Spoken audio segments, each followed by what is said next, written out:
Hello friends, welcome to teacher makeup. मैं उजाला सिंह लेके हूँ आपके सामने ईवीएस के मोस्ट इम्पॉर्टेंट क्वेश्चंस जो कि अभी जो पेपर सीरीज का चल रहा है उसमें सारे शिफ्ट में पूछे गए हैं। उस क्वेश्चंस को मैं कलेक्ट करके 20 क्वेश्चंस को मैं आपके सामने लेके आई हूँ। चलिए स्टार्ट करते हैं आज का सेशन। हमारा फर्स्ट क्वेश्चन है, पक्षी अपना घोंसला क्यों बनाते हैं? हमें ये बताना है कि पक्षी अपना घोंसला क्यों बनाते हैं। रहने के लिए, अंडे देने के लिए, मौसम से बचने के लिए, इनमें से कोई नहीं। तो अगर आप लोगों को नहीं पता है तो मैं बता देती हूँ, पक्षी अपना घोंसला सिर्फ और सिर्फ अंडे देने के लिए बनाते हैं। पक्षी सारे घोंसला क्यों बनाते हैं? वो रहने के लिए घोंसला नहीं बनाते हैं।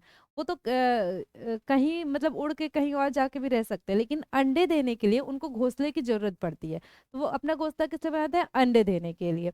इसके बाद एक और बात मैं आपको बता दूं, जो कोयल होती है वो अपना घोंसला नहीं बनाती है। क्यों? क्योंकि कोयल जो होती है वो कौवे के घोंसले में जाके अंडे दे देती है, इसलिए उसको घोंसला बनाने की जरूरत नहीं पड़ती है। आखिर घोंसला बनाने की जरूरत है क्यों इन लोगों को? क्योंकि अंडा देना है। लेकिन कोयल क्या करती है? अपना अंडा कौवे के घोंसले में दे देती है, तो इसलिए उसे घोंसला बनाने की जरूरत नहीं पड़ती है। हमारा क्वेश्चन था कि पक्षी अपना घोंसला क्यों बनाते हैं, तो वो अपना घोंसला क्यों बनाते हैं? अंडे देने के लिए बनाते हैं। चलते हैं हमारे नेक्स्ट क्वेश्चन की ओर। क्वेश्चन नंबर सेकंड, निम्न पौधों में से कौन सा पौधा कीटों को जाल में फंसाता है और खा जाता है? हमें ये बता रहा है ऐसा कौन सा पौधा है जो कीटों को, और एक और आता है इसमें, कीटों के साथ साथ मेढकों को भी, कीटों और मेढकों को जाल में फंसाता है और खा जाता है। ये एक पौधा है। तो हमें नाम बताना है। अमरबेल का पौधा, सूरजमुखी का पौधा, कैक्टस का पौधा या घटपर्णी का पौधा। तो जो घटपर्णी का पौधा होता है वो क्या करता है? कीटों को और मेढकों को अपने जाल में फंसाता है और उसको खा जाता है। और ये पौधा ये भी पूछता है कि ये पौधा पाया कहाँ जाता है, तो ये पौधा इंडिया में मेघालय में पाया जाता है।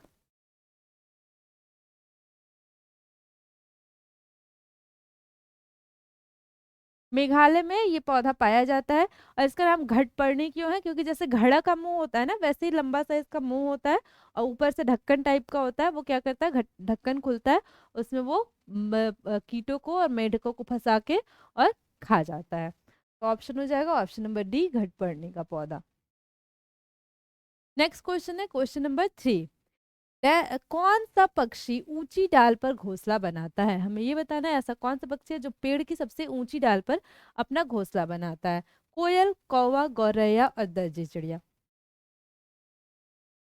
ये कोयल है।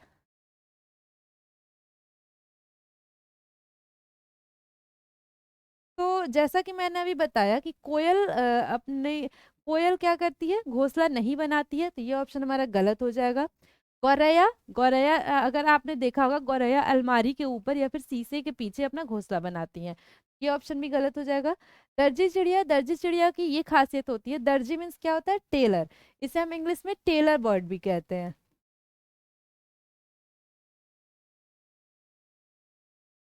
तो इसकी क्या खासियत है? ये अपना घोंसला पत्तों को सिल कर बनाती है। जैसे दर्जी कपड़े सिलते हैं, वैसे ये क्या करती है?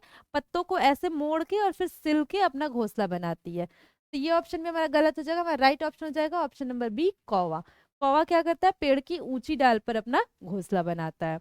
चलते हैं नेक्स्ट क्वेश्चन की ओर। क्वेश्चन नंबर फोर्थ, नीचे दी गई विशेषताओं वाले पक्षी का क्या नाम है? ये क्वेश्चन 9 तारीख को, 9 जनवरी का जो शिफ्ट हुआ है पेपर वन का, उसमें पूछा गया है कि एक पक्षी ऐसा जिसके सिर पर मुकुट होता है और पूंछ पर सिक्के, सिर से पूंछ तक नीले रंग की कई रंगत। तो ये बताना है ये कौन सी पक्षी है। ये पेपर 9 जनवरी को पूछा गया है। सॉरी, ये क्वेश्चन 9 जनवरी 2023 को जो पेपर हुआ उसमें पूछा गया। 9 या 10 ऐसे ही किसी पेपर में पूछा गया। सिर पर मुकुट, पूंछ पर सिक्के और सिर से पूंछ तक नीले रंग। तो नीले रंग का कौन सा होता है इसमें से? शकरखोड़ा, बनकर पक्षी, मोर या बसंत गौरी। तो मोर का जो कलर होता है वो नीले रंग का होता है, नीले रंग की रंगत होती है। उस अगर मोर को आपने ध्यान से देखा होगा तो उसके सिर पे मुकुट टाइप का भी होता है और पूंछ पर सिक्के। उसके पूरे पूंछ पर ऐसे सिक्का टाइप का कुछ बना होता है। ये कौन सा पक्षी होता है? मोर होता है। हमारा ऑप्शन नंबर सी सही हो जाएगा, मोर। मोर क्या है? भारत की राष्ट्रीय पक्षी। चलते हैं नेक्स्ट क्वेश्चन की ओर। Question number 5। मुक्तापुर पोचमपल्ली जिले का एक गांव है। इस जिले में ज्यादातर परिवार बुनकर हैं और उनके द्वारा बुने गए कपड़ों को पोचमपल्ली कहते हैं। यह जिला किस राज्य में है? पोचमपल्ली से भी 9 तारीख को, 10 तारीख को, सॉरी 10 तारीख को और 11 तारीख को भी क्वेश्चन देखने को मिला है सीटेट में। तो पोचमपल्ली जिले मुक्तापुर पोचमपल्ली जिले का एक राज्य है। इस जिले में ज्यादातर परिवार बुनकर हैं। क्या करते हैं? वो बुनाई करते हैं। उनके द्वारा बुने हुए कपड़ों को पोचमपल्ली कहते हैं। पोचमपल्ली नाम की साड़ी भी आती है। ये कहाँ की फेमस साड़ी है? ये क्वेश्चन भी पूछा गया है सीटेट के पेपर में। तो ये इसमें पूछा गया है कि यह जिला किस राज्य का भाग है। बताना है कि पोचमपल्ली जिला किस राज्य में है। हमारा राइट ऑप्शन हो जाएगा कर्नाटक, आंध्र प्रदेश, तेलंगाना, तमिलनाडु। तो राइट आंसर हो जाएगा तेलंगाना। तो ये पोचमपल्ली जिला है, ये तेलंगाना राज्य में है। चलते हैं नेक्स्ट क्वेश्चन की ओर। Question number 6। मधुबनी चित्रकला बहुत पुरानी है। ये भी 9 जनवरी के पेपर में पूछा गया क्वेश्चन। त्योहार और खुशी के अवसरों पर मधुबनी घरों के आंगनों और दीवारों पर मधुबनी चित्रकला के चित्र बनाए जाते हैं। मधुबनी भारत के एक राज्य का एक प्रसिद्ध जिला है जिसका नाम है। हमें ये बताना है मधुबनी। मधुबनी पेंटिंग से भी क्वेश्चन आते हैं, मधुबनी पेंटिंग भी फेमस है। और ये बताना है कि ये मधुबनी किस एक प्रसिद्ध जिला है जिसका नाम है, मीन्स कि किस राज्य का ये एक प्रसिद्ध जिला है। हमें बताना है मधुबनी किस राज्य में है। बिहार, उत्तराखंड, पश्चिम बंगाल या उत्तर प्रदेश। तो जो ये मधुबनी जिला है ये बिहार में स्थित है। बिहार में कौन सा जिला है? मधुबनी जिला। यहाँ की मधुबनी पेंटिंग फेमस है जो कि चावल से और कलर से बनाई जाती है। घर के बाहर दीवारों पर उस पेंटिंग बनाई जाती है, मधुबनी पेंटिंग जिसे हम कहते हैं। मधुबनी किस राज्य में है? बिहार राज्य में। चलते हैं नेक्स्ट क्वेश्चन की ओर। हाथी से भी एक क्वेश्चन पूछा गया सीटेट में इस बार। हाथियों के बारे में नीचे दिए कथनों पर विचार करिए। यहाँ हाथी के बारे में कुछ स्टेटमेंट्स दी हुई है, उसको पढ़कर हमें बताना है कौन सा सही है। एक झुंड में 20 से 25 हथनियां और बच्चे रहते हैं। तो ये ऑप्शन गलत हो जाएगा हमारा। हाथी का जो झुंड होता है ये 10 से 12 हाथी और हथनियों का झुंड होता है। बच्चे और हथनियां इसमें रहते हैं। हाथी 4 से 5 वर्ष की आयु तक ही इस झुंड में रहते हैं। तो ये ऑप्शन भी हमारा गलत हो जाएगा। हाथी 14 से 15 वर्ष की आयु तक इस झुंड में रहते हैं। 14 से 15 वर्ष तक ये झुंड में रहते हैं। तो ये ऑप्शन भी हमारा गलत हो गया। एक बड़ा हाथी एक दिन में 100 किलोग्राम से अधिक पत्ते और झाड़ियां खा लेता है। ये बिल्कुल सही है। हाथी क्या करता है? एक दिन में 100 केजी से अधिक पत्ते और झाड़ियां खा लेता है। किसी हथनियों के झुंड में सबसे बुजुर्ग हथनी ही सभी फैसले लेती है। ये बिल्कुल सही है। जो हेड होता है हाथियों के ग्रुप का, जो हेड होते हैं वो क्या होती है? एक मादा हाथी होती है जिसे हम हथनी कहते हैं। ये ऑप्शन भी हमारा बिल्कुल सही है।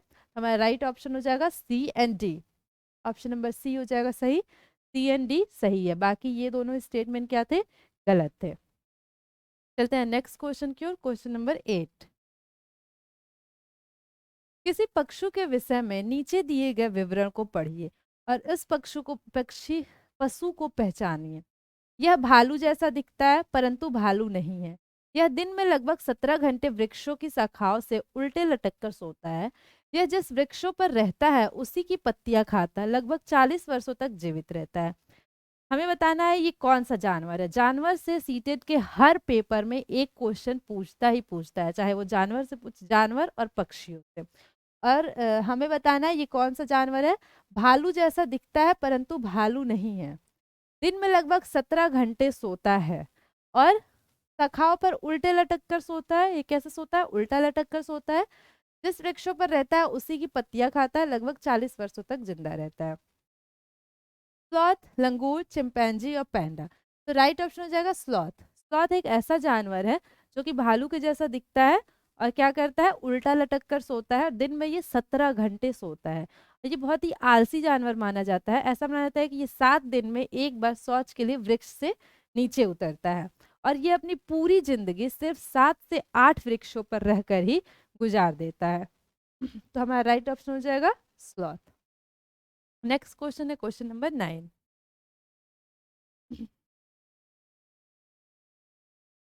कौन सा पक्षी अपना घोंसला नहीं बनाती है? तो मैंने आप लोगों को पहले ही बताया कि ऐसी कौन सी पक्षी है जो अपना घोंसला नहीं बनाती है। कौवा, कोयल, गौरैया, कलचिड़ी। जो कोयल है वो अपना घोंसला नहीं बनाती है, तो हमारा राइट ऑप्शन हो जाएगा ऑप्शन नंबर बी। चलते हैं नेक्स्ट क्वेश्चन की ओर, क्वेश्चन नंबर 10। भारत का सबसे बड़ा रेल मार्ग कौन सा है? हम ये बता रहे हैं भारत में सबसे बड़ा रेल मार्ग कहाँ से कहाँ तक है।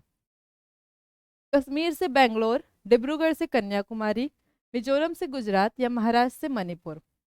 तो जो सबसे बड़ा रेल मार्ग है, ये क्वेश्चन भी पूछा गया है पेपर में। तो जो सबसे बड़ा रेल मार्ग है वो क्या है? डिब्रूगढ़ से कन्याकुमारी तक।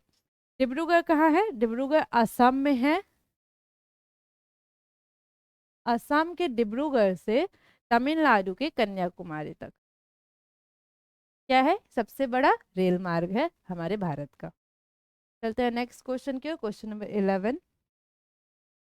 कर्णम मल्लेश्वरी से भी ज्यादातर क्वेश्चंस देखने को मिलते हैं, इस बार भी कर्णम मल्लेश्वरी से एक क्वेश्चन देखने को मिला है। कर्णम मल्लेश्वरी के संदर्भ में असत्य कथन पहचानना है। कर्णम मल्लेश्वरी के बारे में क्या इसमें से गलत लिखा हुआ ये हमें बताना है। ये वेट लिफ्टर है, ये बिल्कुल सही है। पहले सीधा सीधा क्वेश्चन पूछ लेता था कि कर्णम मल्लेश्वरी क्या है या फिर वेट लिफ्टिंग से किसका संबंध है, तो कर्णम मल्लेश्वरी। लेकिन अब क्वेश्चन थोड़ा घुमा के पूछता है, तो ये हमें बताना है इसमें से असत्य कथन कौन सा है। तो ये एक वेट लिफ्टर है, ये बिल्कुल सही है। ये 12 साल से वेट उठाने का कार्य कर रही हैं, ये बात भी बिल्कुल सही है। ये जब 12 साल की उम्र में थी तभी से ये वेट लिफ्टिंग का काम करती हैं, ये भी बिल्कुल सही है। वर्तमान में ये 130 किलोग्राम वजन उठाती हैं, ये भी बिल्कुल सही है। ये कितना केजी वजन उठाती हैं? 130 केजी वजन उठाती हैं। इन्होंने भारत के बाहर 50 से अधिक खेल जीते हैं, खेल नहीं यहाँ मेडल होगा। तो ये ऑप्शन हमारा गलत है, क्योंकि एनसीईआरटी के बुक में लिखा है कि इन्होंने भारत से बाहर 29 से अधिक, यहाँ 50 की जगह 29 एनसीईआरटी में लिखा है, 29 से अधिक मेडल्स जीते हैं। तो हमारा जो इनकरेक्ट इसमें पूछा था, असत्य कथन पूछा था, ये क्या हो जाएगा? असत्य कथन हो जाएगा। इन्होंने कितने मेडल्स जीते हैं? 29 से अधिक मेडल्स जीते हैं। चलते हैं हमारे नेक्स्ट क्वेश्चन की ओर, क्वेश्चन नंबर 12।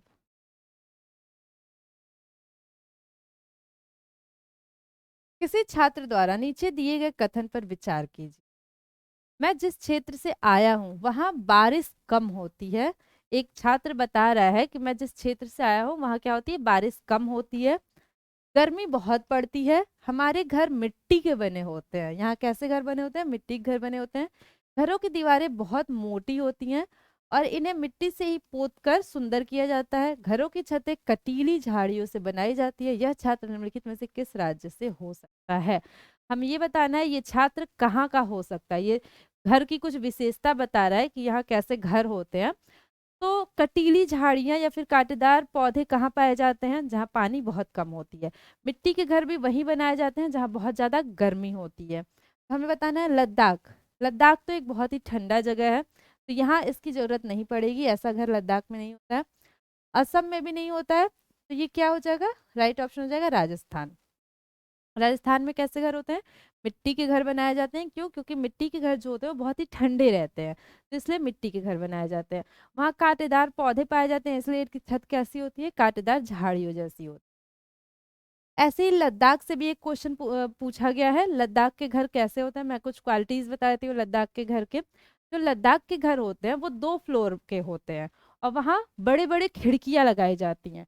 2 फ्लोर का घर होता है उनका, 2 मंजिला घर होता है। जो लद्दाख के घरों की विशेषता होती है वो 2 फ्लोर का होता है, 2 मंजिला होता है, जिसमें कि नीचे का जो फ्लोर होता है वो जानवरों के लिए रखा जाता है। भूतल जो होता है उनका, ये जानवरों के लिए होता है। और इसमें क्या होता है? खिड़कियां नहीं होती हैं भूतल पे, लेकिन इसके ऊपर वाला जो फ्लोर होता है उस पे बहुत बड़ी बड़ी खिड़कियां लगाई जाती हैं। और इनके खिड़कियां या फिर इनके जो दरवाजे होते हैं, सीढ़ी जो होती है इनकी,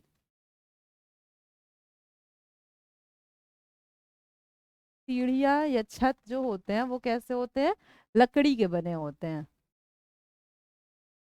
और इसकी एक खासियत ये भी है कि बहुत बड़े बड़े खिड़की लगे होते हैं, क्यों, क्योंकि धूप आसानी से घर के अंदर आ सके। ये लद्दाख के घर की कुछ कैरेक्टरिस्टिक्स हो गए। असम में कैसे घर होते हैं, असम में बहुत ज्यादा बारिश होती है। असम वाला भी क्वेश्चन पूछा गया है 11 तारीख के सीटेट वाले में। असम में कैसे घर होते हैं, बहुत ज्यादा बारिश होती है, इसलिए वहां के घर खंभों पर बनाए जाते हैं। बांस के खंभों पर 3 से 3.5 फीट के बांस के खंभे लगे होते हैं, और उसके बाद ऊंचाई पे ये घर बनाया जाता है ताकि घर के अंदर पानी ना आ सके। तो ये बच्चा किस क्षेत्र से आया है, तो ये बच्चा राजस्थान से आया है। राजस्थान में बहुत ज्यादा गर्मी होती है, इसलिए यहाँ मिट्टी के घर बनाए जाते हैं। और उत्तर प्रदेश में कैसे घर होते हैं, तो उत्तर प्रदेश का घर होता है फ्लैट होता है, उनके छत जो होते हैं वो सपाट होते हैं, क्योंकि यहाँ ना बहुत ज्यादा गर्मी पड़ती है, ना बहुत ज्यादा ठंडी होती है, ना बहुत ज्यादा बारिश होती है, तो इसलिए यहाँ के घर सपाट होते हैं। तो ज्यादातर इन्हीं 3 स्टेट से क्वेश्चंस पूछे जाते हैं घर के बारे में। तो हमारा राइट ऑप्शन हो जाएगा ऑप्शन नंबर सी। चलते हैं नेक्स्ट क्वेश्चन की ओर, क्वेश्चन नंबर 13। निम्नलिखित में से किस स्थान को विश्व की योग राजधानी कहा गया है। ये क्वेश्चन सीटेट के 11 तारीख के पेपर में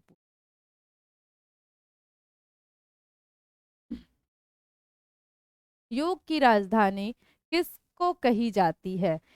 इगतपुरी, ऋषिकेश, वाराणसी, हरिद्वार। तो जो ऋषिकेश है, उत्तराखंड में है ये ऋषिकेश, ऋषिकेश को क्या कहता है, योग की राजधानी कही जाती है। नेक्स्ट चलते हैं क्वेश्चन नंबर 14। निम्नलिखित में से किस स्थान के लोग की घर बनाने की कारीगरी अनोखी है। यहाँ देखिए, यहाँ भी एक घर से क्वेश्चन आया है। यहाँ लकड़ी के बने बहुमंजिले घर हैं। लोग अब पत्थर, मिट्टी और सीमेंट के भी घर बनाने लगे हैं। खिड़कियां भी अधिक बनाई जाती हैं ताकि सूर्य की ढेर सारी रोशनी अ, अंदर जा सके। भूकंप से बचाव के लिए दीवारें अंदर की ओर झुकी होती हैं। हमें बताना है कहाँ ऐसा घर बनाया जाता है, तिब्बत, असम, मनाली या चीन। तो असम की घर की क्वालिटी तो मैं आपको बता दी। मनाली में बहुत ज़्यादा ठंडी होती है, तो वहाँ ऐसे घर नहीं बनाए जाते हैं। चीन में भी नहीं बनाए जाते हैं। इसका राइट ऑप्शन हो जाएगा तिब्बत। तिब्बत में बहुत ज़्यादा भूकंप आते हैं, इसलिए वहाँ कैसे घर बनाए जाते हैं, उनकी जो दीवारें होती है वो अंदर की तरफ झुकी हुई होती हैं, ऐसे घर बनाए जाते हैं। चलते हैं नेक्स्ट क्वेश्चन की ओर, क्वेश्चन नंबर 15। पोचमपल्ली, पोचमपल्ली से फिर से क्वेश्चंस, पोचमपल्ली से 2 शिफ्ट में कंटिन्यू क्वेश्चंस पूछे गए हैं, बार बार रिपीट किए गए हैं क्वेश्चन। पोचमपल्ली भारत के दक्षिणी राज्य का एक कस्बा है। ये कहाँ है, दक्षिणी राज्य है, मीन्स कि हमारे इंडिया के साउथ में है ये। जो सुंदरता से डिजाइन की गई चमकदार रंगों की पोचमपल्ली साड़ियाँ, देखिए पोचमपल्ली साड़ी भी फेमस है। विशेष प्रकार की बुनाई जिसे पोचमपल्ली भी कहा जाता है, पोचमपल्ली बुनाई होती है यहाँ। यह कस्बा अब किस राज्य का एक भाग है, हमें ये बताना है ये किस राज्य का भाग है। या फिर ये भी पूछा जाता है पोचमपल्ली जो साड़ी है वो कहाँ से संबंधित है, कहाँ से बिलोंग करती है, कहाँ बनाई जाती है। तो केरल, तेलंगाना, तमिलनाडु एंड कर्नाटक। तो इसका राइट ऑप्शन हो जाएगा तेलंगाना। तेलंगाना में पोचमपल्ली साड़ी भी बनती है, और वहाँ का एक डिस्ट्रिक्ट भी है पोचमपल्ली। चलते हैं नेक्स्ट क्वेश्चन की ओर, क्वेश्चन नंबर 16। लड़कों और लड़कियों की शादी योग्य आयु निर्धारित किया गया है। हमें ये बताना है जो लड़के और लड़कियों की शादी की मिनिमम आयु जो निर्धारित की गई है, सॉरी मैक्सिमम आयु, वो कितनी होनी चाहिए। पहले लड़कों लिखा है तो पहले हम लड़कों की आयु बताएंगे, फिर लड़कियों की। 18-21 वर्ष, 21-18 वर्ष, 18-18 वर्ष या 18-14 वर्ष। तो जो लड़कों का एज है शादी का वो क्या है, 21 वर्ष है, और लड़कियों का 18 वर्ष है। अभी ये सुझाव दिया गया है कि जो लड़कियों की भी शादी की एज होनी चाहिए उसको भी क्या कर देनी चाहिए, 21 वर्ष कर देनी चाहिए। लेकिन अभी इसको मंजूरी नहीं दी गई है, इसलिए ये कंफ्यूज करने के लिए क्वेश्चन आया है, क्योंकि कुछ लोग कंफ्यूज हो जाते हैं 21 में, या फिर लड़कियां और लड़कों में कंफ्यूज हो जाते हैं, इसलिए तो जो लड़कों और लड़कियों की शादी की योग्य आयु है वो कितनी है, लड़कों की 21 वर्ष है और लड़कियों की 18 वर्ष है। मैं राइट ऑप्शन हो जाएगा ऑप्शन नंबर बी।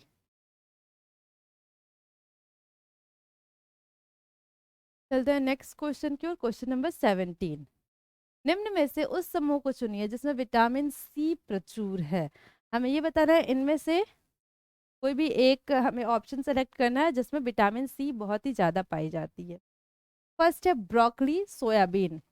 ब्रोकली में तो विटामिन सी पाई जाती है, लेकिन सोयाबीन में क्या पाया जाता है? विटामिन बी पाया जाता है और इसमें प्रोटीन पाया जाता है। स्ट्रॉबेरी, संतरा, स्ट्रॉबेरी में भी विटामिन सी पाया जाता है, संतरे में भी, लेकिन सोयाबीन में नहीं पाया जाता है। दूध, स्ट्रॉबेरी, नींबू, स्ट्रॉबेरी एंड नींबू में पाया जाता है, लेकिन दूध में नहीं पाया जाता है। दूध में कैल्शियम पाया जाता है। ब्रोकली, स्ट्रॉबेरी एंड नींबू, हमारा राइट ऑप्शन हो जाएगा option number D. Broccoli, strawberry and नींबू, ये तीन चीजें क्या है? ये विटामिन सी के बहुत ही प्रचुर मात्रा, इसमें बहुत ही ज्यादा विटामिन सी पाया जाता है। ये भी पूछा जा सकता है कि विटामिन सी की कमी से कौन सा रोग होता है? तो विटामिन सी की कमी से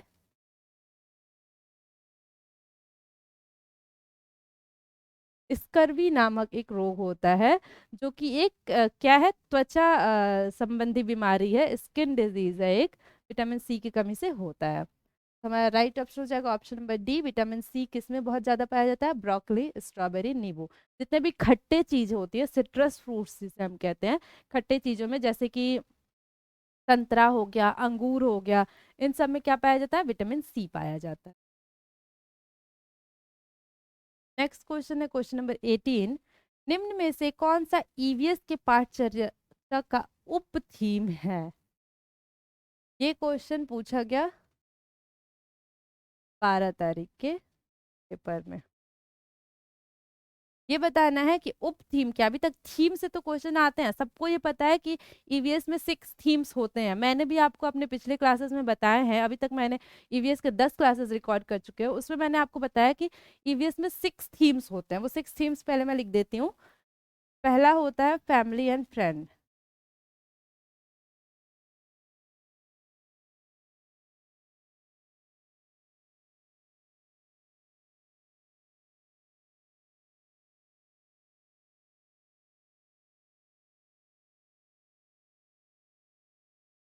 फूड, वाटर, शेल्टर,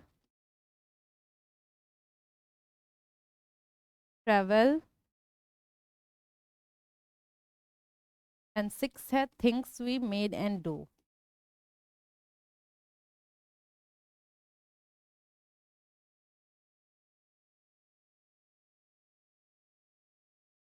ये 6 थीम्स के बारे में तो सबने आपको बताया होगा, बहुत बार बताया होगा, लेकिन इसमें जो एक थीम है ये फैमिली एंड फ्रेंड, इसके कुछ उप थीम है, 4 इसमें उप थीम दिए गए हैं। तो ये 4 उप थीम कौन कौन से हैं?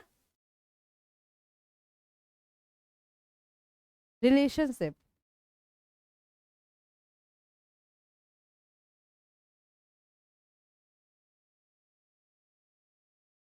Work and play,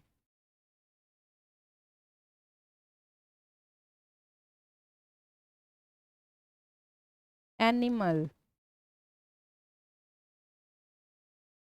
and last है हमारा प्लान। तो ये जो 6 थीम्स हैं, इसमें एक जो पहला थीम है फैमिली एंड फ्रेंड, उसमें 4 उप थीम दिए गए हैं। रिलेशनशिप, संबंध, वर्क एंड प्ले, कार्य एवं खेल, एनिमल, जानवर, प्लांट्स, पेड़ पौधे। तो ये इसमें पूछा गया है उप थीम कौन सा है? खाद्य पदार्थ, जल, तो खाद्य फूड तो खुद एक थीम है, ये उप थीम नहीं है। जल, वाटर भी एक थीम है, ये भी उप थीम नहीं है। ये आश्रय, आश्रय मीन्स शेल्टर, शेल्टर भी एक थीम है आप अपने आप में। तो उप थीम कौन सा होगा? संबंध। ये जो संबंध है, ये रिलेशनशिप, ये क्या है? एक उप थीम है ईवीएस का, जो कि किसके अंदर आया है ये भी पूछ सकता है। तो ये फैमिली एंड फ्रेंड्स थीम के अंदर आता है। चलते हैं नेक्स्ट क्वेश्चन की ओर, क्वेश्चन नंबर 19। सीसी का पूर्ण रूप है।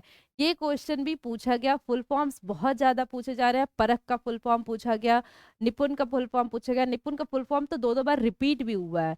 तो सीसी का भी फुल फॉर्म पूछा गया 10 या 11 जनवरी के पेपर में। सीसी का फुल फॉर्म है सतत एवं व्यापक परीक्षा, सतत एवं व्यापक मूल्यांकन, सतत एवं प्रतियोगी मूल्यांकन, सतत एवं जटिल मूल्यांकन। जो सीसी का फुल फॉर्म है, ये क्या है? Continuous and comprehensive evaluation.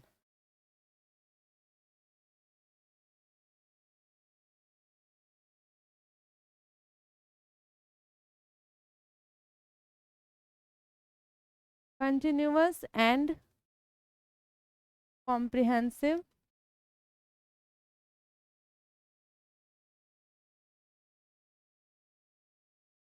Evaluation, ये एक मूल्यांकन है। ये इसको कब लाया गया था, तो किसके द्वारा लाया गया था, तो एनसीएफ 2005 जब आया था तब ये सीसी का हुआ था, सीसी उसमें लाया गया था, जिसमें क्या कहा गया है कि कंटिन्यूअस एंड कॉम्प्रिहेंसिव, इसकी जो इवेल्युएशन होना चाहिए, बच्चों का मूल्यांकन जो होना चाहिए वो क्या होना चाहिए, कंटिन्यूअस होना चाहिए। ये नहीं कि बाद में एक बार बस पूरे साल बच्चों को पढ़ा दिए, बाद में एक मूल्यांकन कर लिया, उसका असेसमेंट कर लिए, तो ऐसा नहीं होना चाहिए। इवेल्युएशन क्या होना चाहिए, कंटिन्यूअस होना चाहिए। राइट ऑप्शन हो जाएगा ऑप्शन नंबर बी। चलते हैं नेक्स्ट क्वेश्चन की ओर। क्वेश्चन नंबर 20, कौन सा फल है, हमें ये बताना है इसमें से कौन सा फल है। आलू, आम, गाजर, मूली। तो जो आम है इसमें वो क्या है, फल है। आलू क्या है, तो आलू जो हम खाते हैं वो हम क्या खाते हैं, आलू क्या है, तना है। वैसे ही गाजर और मूली क्या है, ये दोनों क्या है, जड़ है। इनका हम क्या खाते हैं, जड़ खाते हैं। और फल क्या है, तो आम क्या है, आम एक फल है। ये क्वेश्चंस भी कंफ्यूज करने के लिए बार बार पूछे जाते हैं। तो आज का सेशन हमारा यहीं खत्म हुआ। आगे के एनालिसिस करके मैं आपको और भी क्वेश्चंस बताऊंगी जो कि पेपर्स में पूछे जा रहे हैं। तो अगर आपको वीडियो पसंद आए तो वीडियो को लाइक करके चैनल को सब्सक्राइब कर दीजिए। एंड अपने स्कोर जरूर शेयर करिएगा कि आपके कितने 20 में से कितने स्कोर्स आए हैं। Thank you for watching.